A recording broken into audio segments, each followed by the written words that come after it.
আসসালামু আলাইকুম রহমতুল্লাহ। বন্ধুরা, এই যে দেখেন, এই সব পেঁপে আমি আজকে কেটে ফেলছি। দেখেন সব কষ বেরিতেছে একেবারে নতুন। এই যে আজকে এখন কাটছি। এই যে দেখেন, এই পেঁপেগুলো কাটার উদ্দেশ্য হলো, এই যে দেখেন প্রত্যেকটা পেঁপেগুলো আজকে আমি কেটে ফেলছি।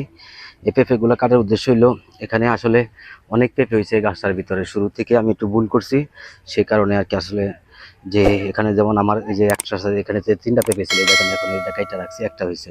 এখানে কয়েকটা ছিল, এখানে ছিল ধরেন তিনটা, এই দুইটা রাইখা দুইটা কেটে দিছি, একটা রাখছি। তো যাই হোক, এই ভুলটা হয়েছে বলতে আমার শুরু থেকে উচিত ছিল আর কি কাজটা করা, যে যখন আপনার একটা ইসের ভিতরে দুই তিনটা করে পেঁপে আসে, যে পেঁপেটা ভালো এই পেঁপেটা রেখে দিতে হবে, আর যে পেঁপেটা খারাপ ছোট আর কি একটু দুর্বল মনে হইব, ওগুলা কেটে ফেলতে হবে। যাই হোক, এখন আর কি জানলাম, আশ্রয় লয়ে আসছি। আমি তো নতুন মানুষ, আগেই বলছি আমি অনেক কিছু জানি না, সব কিছু শিখতে আছি। শিখতে শিখতে ইনশাল্লাহ শিখা হয়ে যাবো গা। তো যাই হোক, আলহামদুলিল্লাহ গাছটা তো জানেন আমার অনেক পেঁপে গাছ মারা গেছে, বেশিরভাগ পেঁপে গাছে মারা গেছে, দুই চারটা আছে, এর ভিতরে এটা একটা গাছ। এই যে দেখেন, এটার ভিতরে আলহামদুলিল্লাহ ফুল ফল আসছে ভালোই। তো এই যে দেখেন, এই দিকটা একদম ফাঁকা করে দিছি, আর নিচেরগুলো আর ভাঙ্গি নেই, এগুলো তো মোটামুটি বড় হয়ে গেছে গা। উপর দিয়ে মোটামুটি ফাঁকা করে দিছি। এখন থেকে নতুন যেগুলো পেঁপে আসবে, যে পেঁপেটা বড় থাকবে, ভালো থাকবে, সুস্থ সবল থাকবে, সেটাই রাখবো। বাকিগুলো এই যে দেখেন এইভাবে ভেঙে ফেলবো। দেখেন এগুলো যে আজকে সকালে ভাঙছি প্রত্যেকটা পেঁপে। এই যে দেখেন কি অবস্থা, কতটি পেঁপে সব ভেঙে ফেলাইছি, আমি নিজে কেটে ফেলছি।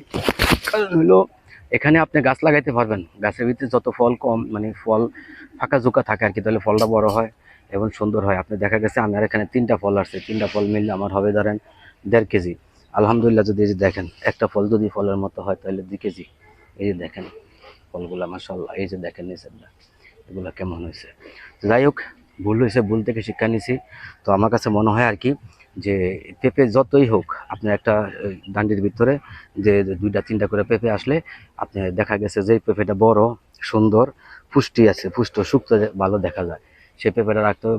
বাকি পেঁপেগুলা কেটে ফেলতে হবে। তাইলে কি হবে, ওই আপনার দুইটা তিনটা পেঁপে যদি আপনি মনে করেন 1.5 কেজি হয়, আপনার আলহামদুলিল্লাহ একটা পেঁপে 2 কেজি, দেখতেও সুন্দর, খাইতেও সুন্দর হবে এবং খুবই ভালো হবে আর কি, আমার কাছে মনে হইলো। এই জন্য আর কি, যাক, গাছটা মাঝখান দিয়ে খুব খারাপ ছিল, বৃষ্টি ফিষ্টি পানি জমার কারণে। এখন তো আলহামদুলিল্লাহ পানি আসলো, পানি জমে না। এই যে দেখেন, আমি তো মাটি ফালাই একেবারে রাস্তা সমান করে ফেলাইছি। দেখেন রাস্তা আর আমার মাটি এক সমান। তো যাই হোক বন্ধুরা, যে কথা বলতে লইছিলাম, এটাও একটা শিক্ষা। এখান থেকে আমি একটা জিনিস শিক্ষা নিয়েছি, সেটা হলো কোনটা, যে আপনার পেঁপে যদি মনে করেন একটার ভিতরে তিনটা আসে, তাহলে যে একটা যে পেঁপেটা ভালো আমরা ওই পেঁপেটা রাখবো, একটু ফাঁকা ফোঁকা থাকবে, ও আলো বাতাসও পাবে এবং পেঁপেটা সুন্দর পুষ্ট হবে এবং সুন্দর হবে, বড় হবে। আর দেখা গেছে আমরা যদি দুই তিনটা পেঁপে হয়, তাহলে কি হয়, ওরা ছোট ছোট হয়। এটা আমার অভিজ্ঞতা তো হয়েছে, এখন যেহেতু আমি একবার ভুল করছি, এটা আমার অভিজ্ঞতা থেকে আমি বলতেছি। এখন দেখা যাক কি হয়, ভবিষ্যতে আমি এইভাবেই করবো। তো এখান থেকে শুরু করলাম আর কি আজকে। এই যে দেখেন, এই গাছটার পেঁপেগুলো কেটে ফেলছি, এইটার থেকে। এই যে দেখেন সবগুলো পেঁপে কাইটা এখান থেকে প্রথম শুরু করলাম আর কি, এটা আমার শিক্ষা।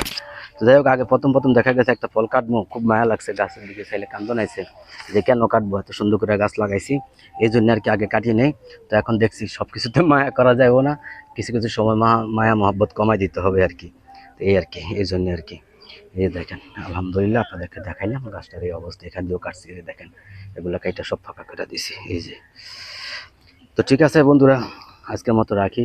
যদি আমার ভিডিওটা ভালো লাগে, অবশ্যই আপনারা লাইক করবেন, কমেন্ট করবেন, সাবস্ক্রাইব করে আমাকে উৎসাহিত করবেন। আর আপনারাও যে যেখানে পারবেন সেখানে গাছ লাগাইবেন, বিশেষ করে ফুল গাছ, ফল গাছ, শাক সবজি, কাঠ, যার যেটা মন চায়, ওষুধি বনাজি, যার যেটা মন চায় সেটাই লাগাইবেন।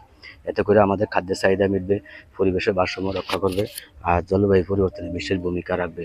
আর বন্ধুরা কি বলবো, প্রকৃতির সৌন্দর্য অবশ্যই আপনারা উপভোগ করবেন। এই যে দেখেন, সুযোগ পাইছি আইসি, গাছটা পরিচর্যা করলাম, দেখলাম, এই যে দেখেন খুব ভালো লাগতেছে আলহামদুলিল্লাহ।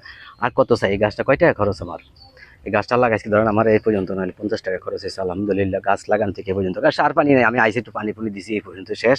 কটা জৈব সার, গোবর সার দিছি, মাঝে মধ্যে একটু দ্রবণ বানিয়ে দিছি, এই তো, আর তো কিছু না। আর তো আপনি বাজার থেকে কিনা কোনো সার টার কীটনাশক কোনো কিছু আমি এখন পর্যন্ত প্রয়োগ করি নি। তো আলহামদুলিল্লাহ, আল্লাহর রহমতে আমার কাছে ভালোই লাগতেছে। দেখা যাক ভবিষ্যতে কী করা যায়।